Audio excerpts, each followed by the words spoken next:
CATV is proudly presented by Toyota. Now we're going to investigate the art of bowling, spin bowling specifically, but a lot of the mental side really applies to all bowlers, doesn't it? It does, and morning everybody. It's hot out here today, and just the thought about bowling is it's all about being relaxed, it's all about having some fun, a smile on your face and enjoying what you're doing. And I think that comes down to the grip too, Mark, for whether it be a quick bowler or a spinner. For a quickie, if you've got that hand really tight like that and you're tense coming in, it's a lot harder to deliver your skills and have a nice loose wrist. Same thing for a spin bowler. If you have that really tight, and some young coaches teach you, they say, grip it tight, and really spin it. You can't do that. Relax. Have some fun, take a deep breath, keep your wrist nice and relaxed. And the other thing that's important is here.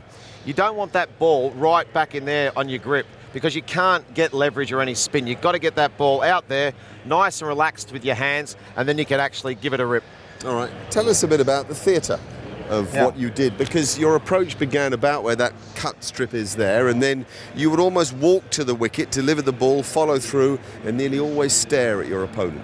Well, one of the mind games you can play with the batsman is that people are expecting you to bowl big turning leg breaks no matter what, so you don't want to let them down. But also you've got to create something sometimes that isn't there.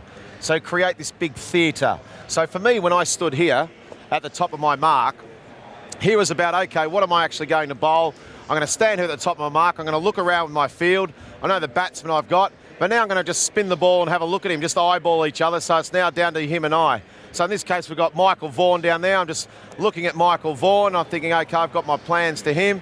And now I might just pretend that, or let him think there's something I'm actually working on. So I might say to point, just come this way a little bit.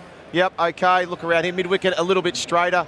Now I haven't done anything. They've moved one pace, but just making him look around the field, because we're taught as batsmen, make sure you know exactly where the fielders are. So you start to play on that and just manipulate a little bit. So suddenly Michael Vaughan's put his bat down, he's looked around and goes, what's he moving that bloke for? So now I stand there and I control the game. I control when the ball goes. Yes, you've got to bowl your overs in time. Yes, you've got to bowl when the batsman's ready, but not really. I'm in charge, I'm in control, and nothing happens until I let go of the ball. So I can take as long as I want until the umpire tells me to hurry up. So I'm standing here, I want Michael Vaughan to do that, face up as a batsman, and now I might just wait a little bit longer.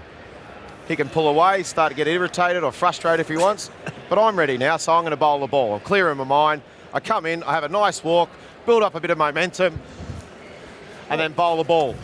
And then hopefully it's what you want. But now, no matter what happened down that end, it's about my follow through, and it's about coming down and looking at the batsman and just creating and say, he might have middled that.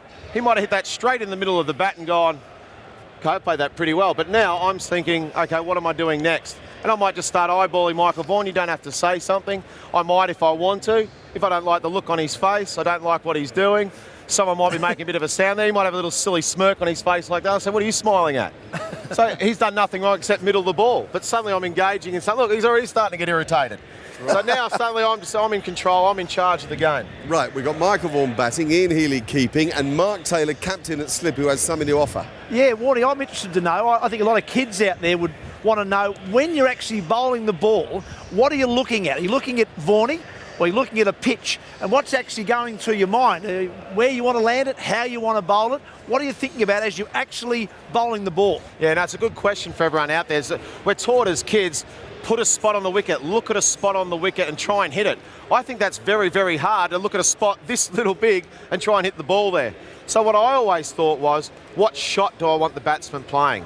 And most of the time it would be driving. So I'd want him on the front foot. So I would sit there and sort of imagine Michael Vaughan on the front foot trying to drive. So I'm thinking to myself, right, get him driving, get him driving. So now we've done that. I bowl that ball, I still want to get him driving. So now I start to go back to a mark and we go through it again.